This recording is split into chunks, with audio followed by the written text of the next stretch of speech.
Oliver Twist by Charles Dickens. Chapter 50. The Pursuit and Escape. Near to that part of the Thames on which the church at Rotherhithe abuts, where the buildings on the banks are dirtiest, and the vessels on the river blackest with the dust of colliers and the smoke of close-built, low-roofed houses, there exists the filthiest, the strangest, the most extraordinary of the many localities that are hidden to London, wholly unknown even by name to the great mass of its inhabitants. To reach this place, the visitor has to penetrate through a maze of close, narrow, and muddy streets, thronged by the roughest and poorest of waterside people, and devoted to the traffic they may be supposed to occasion. The cheapest and least delicate provisions are heaped in the shops. The coarsest and commonest articles of wearing apparel dangle at the salesman's door, and stream from the house parapet and windows. Jostling with unemployed laborers of the lowest class, ballast heavers, coal whippers, brazen women, ragged children, and the raff and refuse of the river, he makes his way with difficulty along, assailed by offensive sights and smells from the narrow alleys which branch off on the right and left, and deafened by the clash of ponderous wagons that bear great piles of merchandise from the stacks of warehouses that rise from every corner.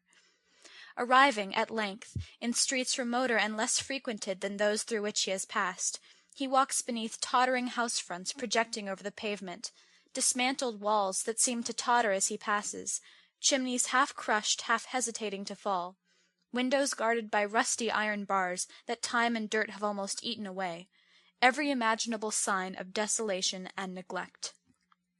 In such a neighbourhood, beyond Dockhead in the borough of Southwark, stands Jacob's Island, surrounded by a muddy ditch, 6 or 8 feet deep and 15 or 20 wide when the tide is in, once called Mill Pond, but known in the days of this story as Folly Ditch. It is a creek or inlet from the Thames, and can always be filled at high water by opening the sluices at the lead mills from which it took its old name. At such times a stranger, looking from one of the wooden bridges thrown across it at Mill Lane, will see the inhabitants of the houses on either side lowering from their back doors and windows buckets, pails, domestic utensils of all kinds, in which to haul the water up, and when his eye is turned from these operations to the houses themselves, his utmost astonishment will be excited by the scene before him. Crazy wooden galleries common to the backs of half a dozen houses, with holes from which to look upon the slime beneath, windows broken and patched, with poles thrust out, on which to dry the linen that is never there, rooms so small, so filthy, so confined, that the air would seem too tainted even for the dirt and squalor which they shelter, wooden chambers thrusting themselves out above the mud, and threatening to fall into it, as some have done, dirt-besmeared walls and decaying foundations, every repulsive lineament of poverty, every loathsome indication of filth, rot, and garbage, all these ornament the banks of Folly Ditch. In Jacob's Island the warehouses are roofless and empty. The walls are crumbling down, the windows are windows no more, the doors are falling into the streets, the chimneys are blackened, but they yield no smoke. 30 or 40 years ago, before losses and chancery suits came upon it, it was a thriving place, but now it is a desolate island indeed. The houses have no owners, they are broken upon and entered upon by those who have the courage, and there they live, and there they die. They must have powerful motives for a secret residence, or be reduced to a destitute condition indeed, who seek a refuge in Jacob's Island. In an upper room of one of these houses, a detached house of fair size, ruinous in other respects, but strongly defended at door and window, of which house the back commanded the ditch in manner already described, there were assembled 3 men, who, regarding each other every now and then with looks expressive of perplexity and expectation, sat for some time in profound and gloomy silence. One of these was Toby Crackit, another Mr. Chitling, and the third a robber of 50 years, whose nose had been almost beaten in some old scuffle, and whose face bore a frightful scar which might probably be traced to the same occasion. This man was a returned transport, and his name was Caggs. "I wish," said Toby, turning to Mr. Chitling, "that you had picked out some other crib when the 2 old ones got too warm, and had not come here, my fine feller." "Why didn't you, blunderhead?" said Caggs. "Well, I thought you'd have been a little more glad to see me than this," replied Mr. Chitling with a melancholy air. "Why, look'ee, young gentleman," said Toby, "when a man keeps himself so very exclusive as I have done, and by that means has a snug house over his head, with nobody a prying and smelling about it, it's rather a startling thing to have the honour of a visit from a young gentleman, however respectable and pleasant a person he may be to play cards with at conveniency, circumstanced as you are. Especially when the exclusive young man has got a friend stopping with him that's arrived sooner than was expected from foreign parts, and is too modest to want to be presented to the judges on his return," added Mr. Kaggs. There was a short silence, after which Toby Crackit, seeming to abandon as hopeless any further effort to maintain his usual devil-may-care swagger, turned to Chitling and said, "When was Fagin took, then?" "Just at dinner-time, 2 o'clock this afternoon. Charlie and I made our lucky up the washus chimney, and Bolter got into the empty water-butt head downwards, but his legs were so precious long that they stuck out at the top, and so they took him too." "And Bet?" "Poor Bet! She went to see the body, to speak to who it was," replied Chitling, his countenance falling more and more, "and went off mad, screaming and raving and beating her head against the boards. So they put a strait waistcoat on her and took her to the hospital, and there she is." "What's come o' young Bates?" demanded Kaggs. "He hung about, not to come over here afore dark, but he'll be here soon," replied Chitling. "There's nowhere else to go to now, for the people at the Cripples are all in custody, and the bar of the Ken, I went up there and see it with my own eyes, is filled with traps." "This is a smash," observed Toby, biting his lips. "There's more than one will go with this." "The sessions are on," said Kaggs. "If they get the inquest over, and Bolter turns King's evidence, as of course he will, from what he said already, they can prove Fagin an accessory before the fact, and get the trial on Friday, and he'll swing in 6 days from this, by God." "You should have heard the people groan," said Chitling. "The officers fought like devils, or they'd have torn him away. He was down once, but they made a ring about him, and fought their way along. You should have seen how he looked about him, all muddy and bleeding, and clung to them as if they were his dearest friends. I can see him now, not able to stand upright with the pressing of the mob, and dragging him along against 'em. I can see the people jumping up, one behind another, and snarling with their teeth and making at him. I can see the blood upon his hair and beard, and hear the cries with which the women worked themselves into the center of the crowd at the street corner, and swore they'd tear his heart out." The horror-stricken witness of this scene pressed his hands upon his ears, and with his eyes closed got up and paced violently to and fro, like one distracted. While he was thus engaged, and the two men sat by in silence with their eyes fixed upon the door, a pattering noise was heard upon the stairs, and Sykes's dog bounded into the room. They ran to the window, downstairs, and into the street. The dog had jumped in at an open window. He made no attempt to follow them, nor was his master to be seen. "What's the meaning of this?" said Toby when they had returned. "He can't be coming here. I hope not." "If he was coming here, he'd have come with the dog," said Kaggs, stooping down to examine the animal, who lay panting on the floor. "Here, give us some water for him. He has run himself faint." "He's drunk it all up, every drop," said Chitling, after watching the dog some time in silence. "Covered with mud, lame, half blind. He must have come a long way." "Where can he have come from?" exclaimed Toby. "He's been to the other Kens, of course, and finding them filled with strangers, come on here, where he's been many a time and often. But where can he have come from first, and how comes he here alone without the other?" None of them called the murderer by his old name. "He can't have made away with himself." "What do you think?" said Chitling. Toby shook his head. "If he had," said Kaggs, "the dog'd want to lead us away to where he did it. No, I think he's got out of the country and left the dog behind. He must have given him the slip somehow, or he wouldn't be so easy." This solution, appearing the most probable one, was adopted as the right. The dog, creeping under a chair, coiled himself up to sleep, without more notice from anybody. It being now dark, the shutter was closed, and a candle lighted and placed upon the table. The terrible events of the last 2 days had made a deep impression on all three, increased by the danger and uncertainty of their own position. They drew their chairs closer together, starting at every sound. They spoke little, and that in whispers, and were as silent and awe-stricken as if the remains of the murdered woman lay in the next room.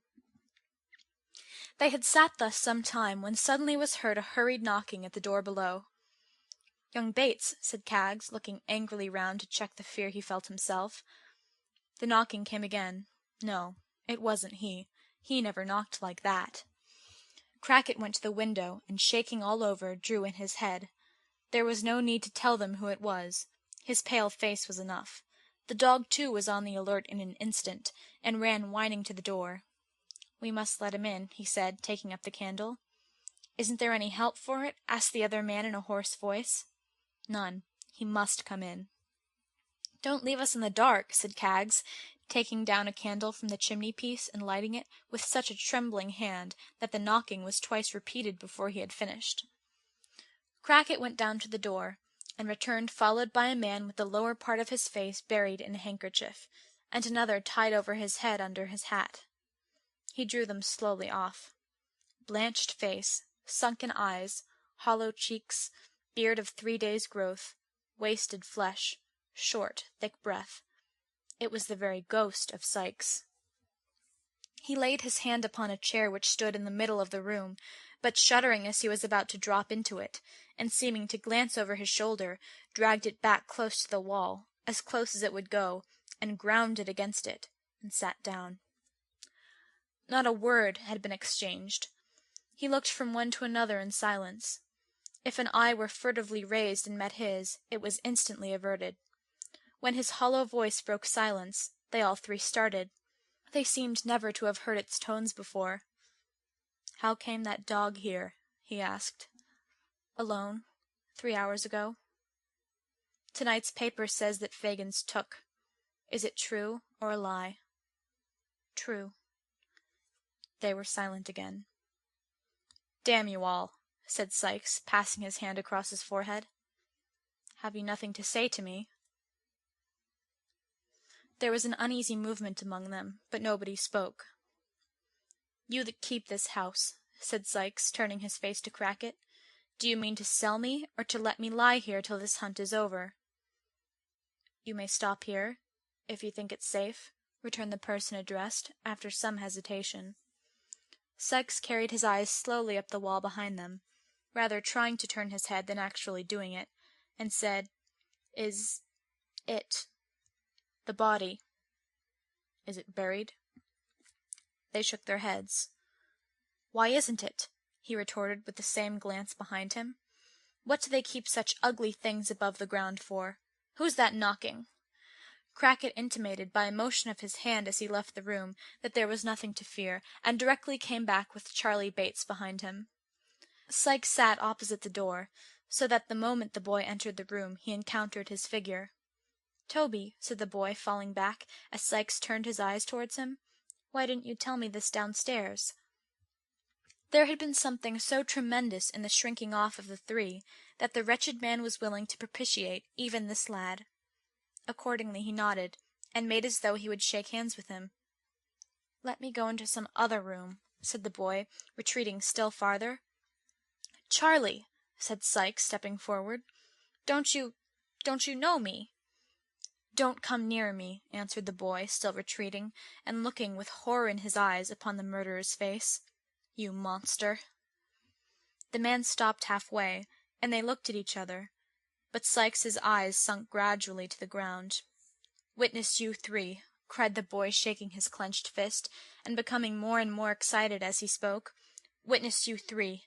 I'm not afraid of him. If they come here after him, I'll give him up. I will. I'll tell you at once. He may kill me for it if he likes, or if he dares, but if I'm here I'll give him up. I'll give him up if he was to be boiled alive. Murder! Help! If there's the pluck of a man among you three, you'll help me. Murder! Help! Down with him!"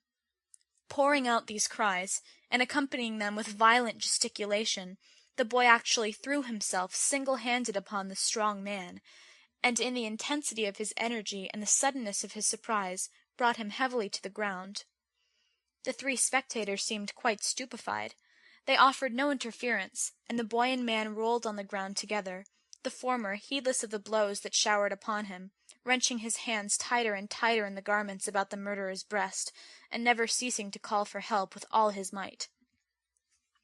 The contest, however, was too unequal to last long. Sikes had him down, and his knee was on his throat, when Crackit pulled him back with a look of alarm, and pointed to the window. There were lights gleaming below, voices in loud and earnest conversation, the tramp of hurried footsteps, endless they seemed in number, crossing the nearest wooden bridge. One man on horseback seemed to be among the crowd, for there was the noise of hoofs rattling the uneven pavement. The gleam of lights increased, the footsteps came more thickly and noisily on. Then came a loud knocking at the door, and then a hoarse murmur from such a multitude of angry voices as would have made the boldest quail. "Help!" shrieked the boy in a voice that rent the air. "He's here! Break down the door!" "In the king's name!" cried the voices without, and the hoarse cry arose again, but louder. "Break down the door!" screamed the boy. "I tell you they'll never open it. Run straight to the room where the light is. Break down the door." Strokes, thick and heavy, rattled upon the door and lower window shutters as he ceased to speak, and a loud huzzah burst from the crowd, giving the listener, for the first time, some adequate idea of its immense extent. "Open the door of some place where I can lock this screeching hell-babe," cried Sikes fiercely, running to and fro, and dragging the boy now as easily as if he were an empty sack. "That door! Quick!" He flung him in, bolted it, and turned the key. "Is the downstairs door fast?"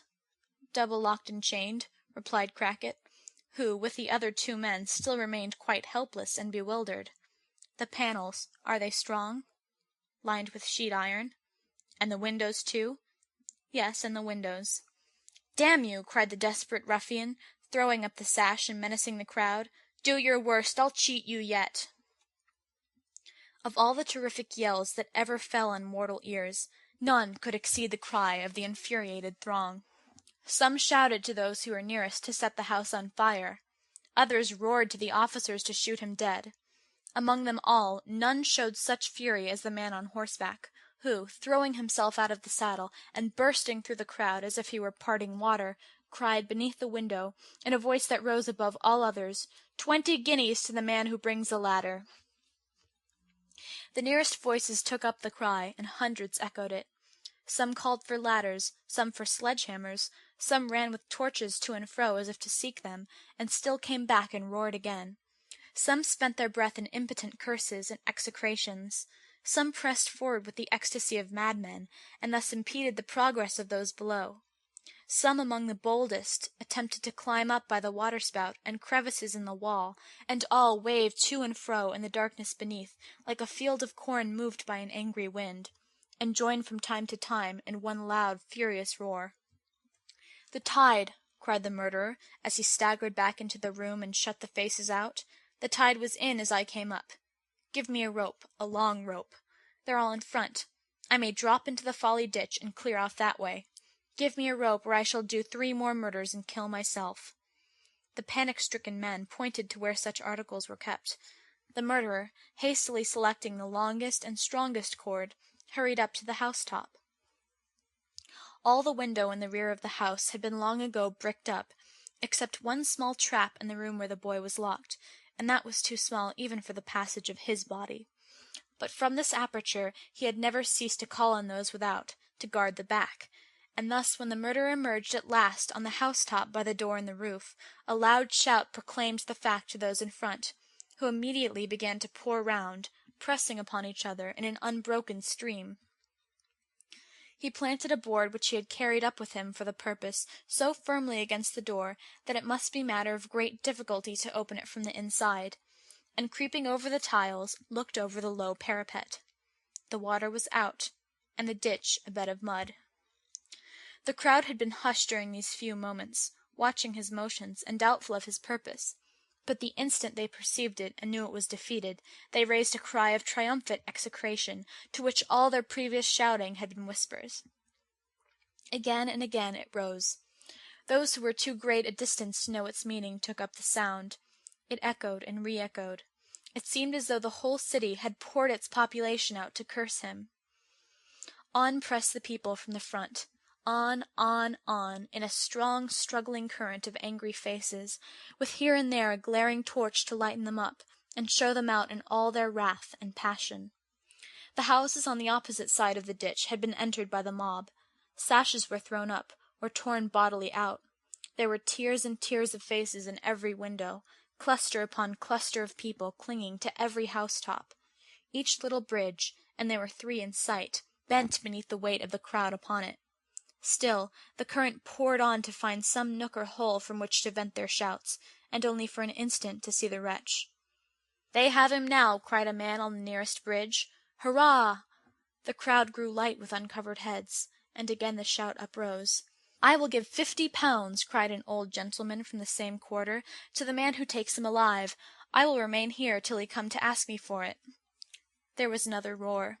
At this moment the word was passed among the crowd that the door was forced at last, and that he who had first called for the ladder had mounted into the room. The stream abruptly turned, as this intelligence ran from mouth to mouth, and the people at the windows, seeing those upon the bridges pouring back, quitted their stations, and running into the street, joined the concourse that now thronged pell-mell to the spot they had left, each man crushing and striving with his neighbor, and all panting with impatience to get near the door, and look upon the criminal as the officers brought him out. The cries and shrieks of those who were pressed almost to suffocation, or trampled down and trodden under foot in the confusion, were dreadful. The narrow ways were completely blocked up, and at this time, between the rush of some to regain the space in front of the house, and the unavailing struggles of others to extricate themselves from the mass, the immediate attention was distracted from the murderer, although the universal eagerness for his capture was, if possible, increased. The man had shrunk down, thoroughly quelled by the ferocity of the crowd, and the impossibility of escape. But seeing this sudden change with no less rapidity than it had occurred, he sprang upon his feet, determined to make one last effort for his life by dropping into the ditch and, at the risk of being stifled, endeavoring to creep away in the darkness and confusion. Roused into new strength and energy, and stimulated by the noise within the house which announced that an entrance had really been effected, he set his foot against the stack of chimneys, fastened one end of the rope tightly and firmly round it, and with the other made a strong running noose by the aid of his hands and teeth almost in a second. He could let himself down by the cord to within a less distance of the ground than his own height, and had his knife ready in his hand to cut it and then drop.